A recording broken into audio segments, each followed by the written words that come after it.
Most people think life is supposed to make sense by 40, that you'll finally be settled, that the questions will stop asking themselves. That purpose will come wrapped in a job title, and peace will arrive once the mortgage is paid. But what if that's a lie? What if the call to adventure doesn't come in your 20s, when you're still chasing dreams in borrowed voices? What if it comes later, when the noise dies down, when the house is quiet, when the life you built begins to whisper back to you? You don't hear trumpets. You don't see stars fall from the sky. It starts simpler than that, an ache, a restlessness that crawls under your routines, a late-night silence that asks you, is this really it? You try to explain it away. Midlife boredom, burnout, gratitude, fatigue. But deep down, something older than language is stirring. You hear it in the background when you're driving alone. You feel it when you look at a photo of who you used to be.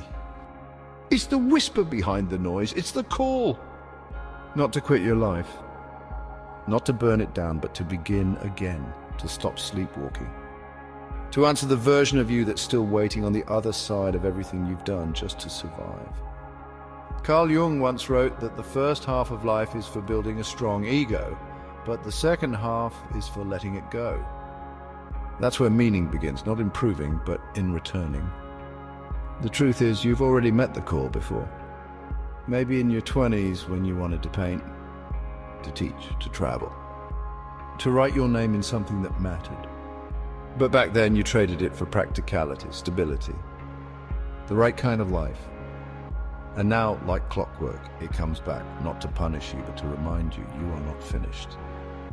You are not done becoming. You are standing on the threshold of your real story. Not the one you built to be seen, but the one that can only be lived. This is not a breakdown. It's a breakthrough disguised as discomfort. The same story echoed in the man who walked away from a factory floor to carve ships from cedar in the forest.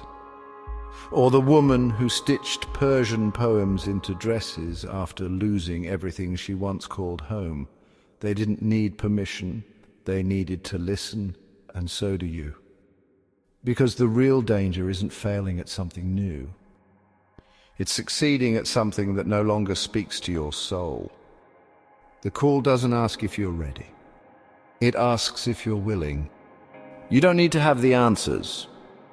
You just need to stop pretending you don't hear the question. And you do hear it. That's why you're still watching. Because something in you refuses to go numb. Something in you is still alive enough to ask, what if there's more? There is. And it's waiting on the other side of the version of you who said yes.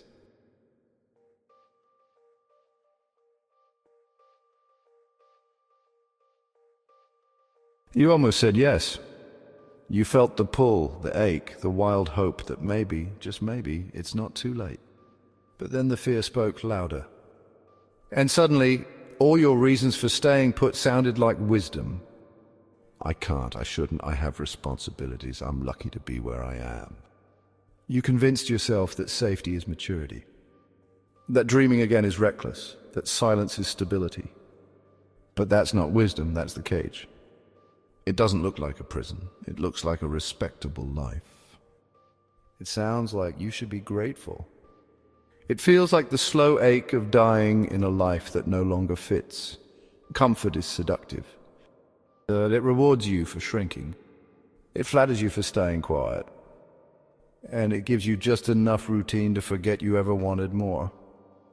But deep down, you know, you didn't come this far just to hold your breath. The refusal of the call isn't cowardice. It's trauma wearing a suit. It's generations of voices telling you that the point of life is to settle before you become inconvenient. And it works until the day you realize that comfort has a cost. You stop laughing from your gut. You stop dancing in the kitchen. You stop recognizing the man in the mirror. You start watching videos like this one, hoping someone will say what you're afraid to admit out loud, that you're hungry, that you're aching, that you've built a beautiful life, that doesn't feel like home anymore. This is where most people turn back. They wait for clarity. They wait for a sign. They wait for their fear to shrink. But fear doesn't go away. It gets louder the closer you get to truth. And the longer you wait, the heavier the silence becomes.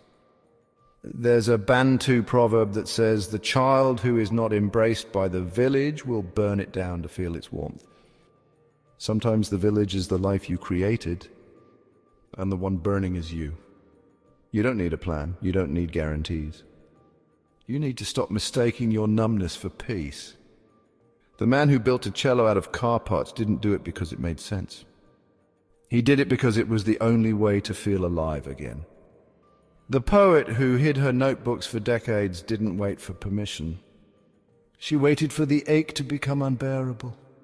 You are not too old. You're not too far gone. You are not selfish for wanting more. You're just done pretending that survival is the same thing as living. So here you are, in the cage with the door wide open, still waiting for someone to tell you it's okay to leave. Let this be that moment.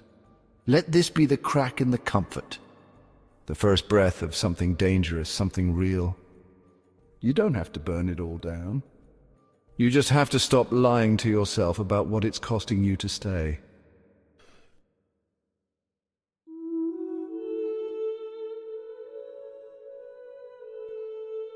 There's a moment between the ache and the leap.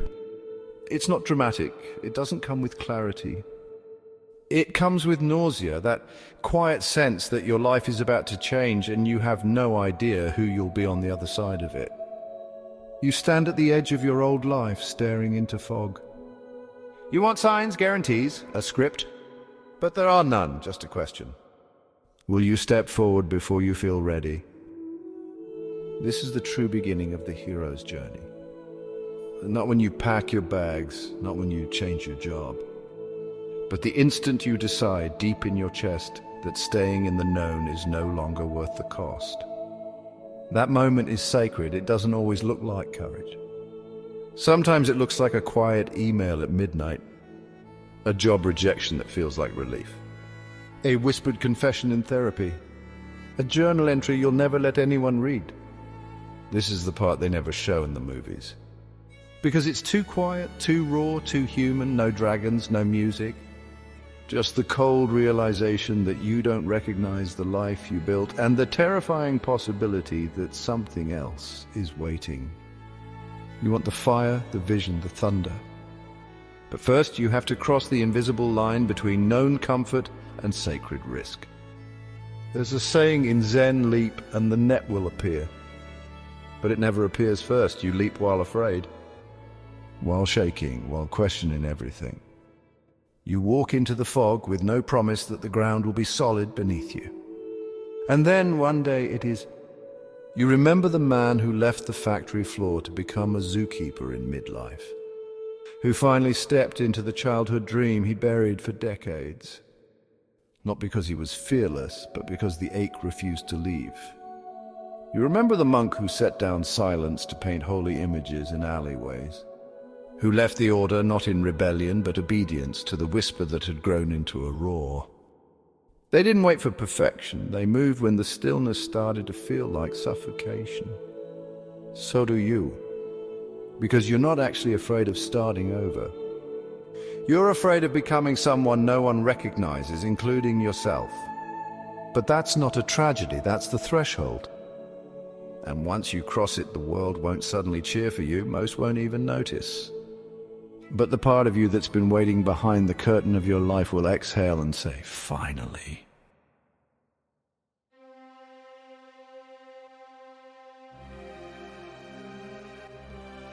Here's what no one tells you. After the leap comes the burn, the collapse, the unraveling. The fire that doesn't ask permission before it starts taking things away. You thought this would feel like flight. It feels like falling. And suddenly, everything you held together with effort, your identity, your certainty, your polished answers, starts to crack. This is the part of the hero's journey that's less cinematic and more surgical, where the dragons aren't outside you but inside, shaped like old shame. buried grief, forgotten rage. You start to question everything. Who am I now that I'm no longer playing that role? What if I never figure it out? What if I've gone too far to go back, but not far enough to become someone new? The fire is real and it's terrifying. But it's not here to destroy you. It's here to show you what can't come with you. This is where most people turn around. They reattach, relabel, rebuild the mask. But if you stay in the fire, if you let the illusion burn, you don't come out smaller, you come out forged. Carl Jung called it individuation, a breaking away from the life you built for survival so you can finally meet the self that's been buried underneath. You feel it in the counselor who finally spoke his truth in front of a room of inmates and wept. In the artist who hadn't painted faces in 30 years because she couldn't look her mother in the eye until she forgave her in pigment and tears. They didn't conquer the fire. They let it work on them. They let it burn off everything that wasn't theirs. This is not punishment, this is purification. You've spent decades becoming who the world told you to be. Now, in the fire, you begin to become who you actually are, and it's not polished, it's not graceful. It's ugly crying at 2 a.m. It's losing things you thought defined you and discovering they were only props. It's remembering that you're still alive, even when everything feels like ash. This is the chrysalis stage, the dark cocoon, the shapeless place between versions. You're not broken, you're becoming. And the more it burns, the more you remember you are fireproof. You don't need to rush it. You just need to stay in it long enough to realize that this is the moment everything real begins.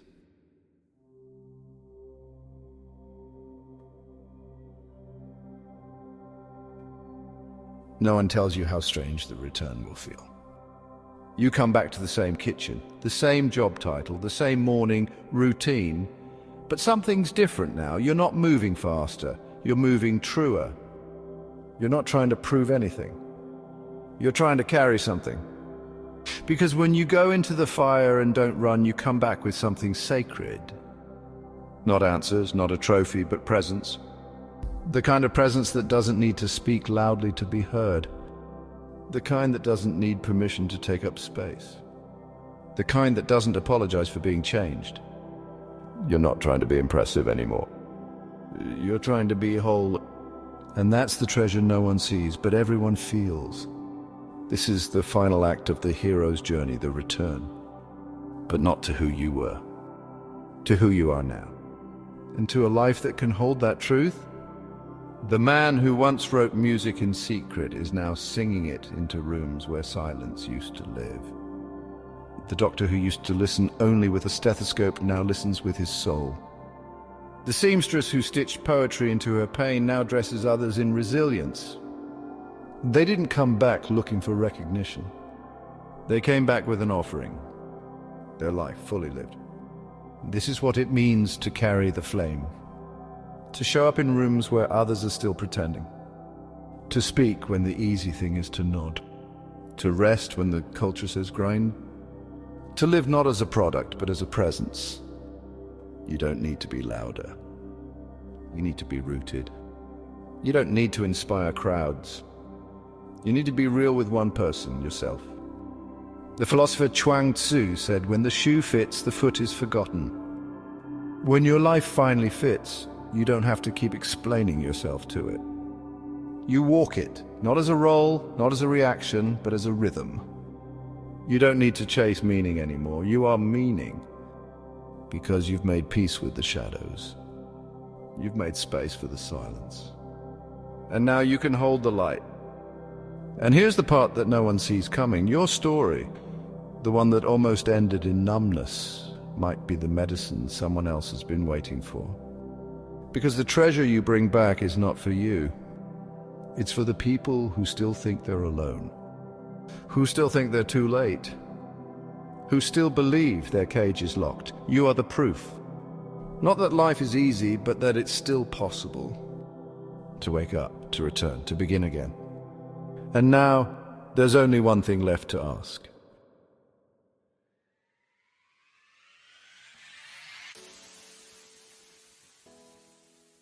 Epilogue, will you answer the call? You've heard it now, not from a screen, not from a stranger, from inside you. The whisper that became a roar, the ache that never left. The question that grew louder the more you tried to silence it. You've felt the pull, you've seen the fire. You've crossed the fog and stood in the silence. You know what it costs to stay asleep. And you know what it takes to come home to yourself. You are not broken. You're not too late. You're not done. You are on the hero's journey after 40, not the fantasy kind, the real one. The kind that doesn't need dragons because life already gave you enough. The kind where the fire doesn't forge your muscles, it forges your meaning. The kind where the treasure is not gold, but your voice, your wisdom, your presence, your truth. So what now?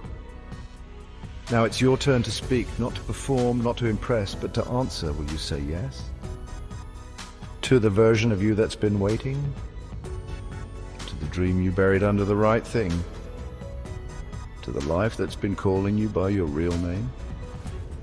If this story stirred something in you, don't keep it quiet. Comment below. Tell us, what's the call you've been ignoring? Subscribe if you're walking this path too. Share this with someone who's still stuck behind the mask. Let this be your signal. Let this be your second beginning. Because the hero's journey after 40 doesn't start with a plan. It starts with a whisper and ends with a life on fire.